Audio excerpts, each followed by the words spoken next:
When Isaiah said, "The Spirit of the Lord is upon me, and he has anointed me to proclaim good news,"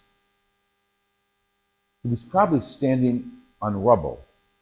He was probably standing on the remnants of the temple. Regrettably, we have visual comparisons every day on our news feeds.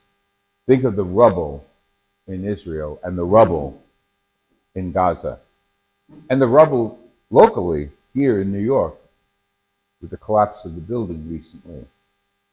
Imagine going up onto all that rubble that formerly represented the temple and say, "The Spirit of the Lord is upon me. I rejoice heartily in the Lord." They must have thought he was one nut.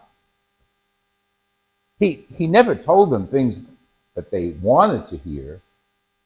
Isaiah was anointed by God to tell us what we need to hear. And I say us, the people of Israel, us today, as well as the ancient Israelites. And he's preparing them, and he's telling them, listen, I am so excited. My heart is filled with joy. Again, think of the contradiction as he stands on this rubble and proclaims this. Could you imagine if the mayor of the city stood on all that rubble that we saw last week, the collapse of the corner of that building in Manhattan, and he says to the people of Manhattan, "Rejoice!" They would have said, "Let me pick up a rock and get rid of this guy because he belongs in the bottom of the rubble."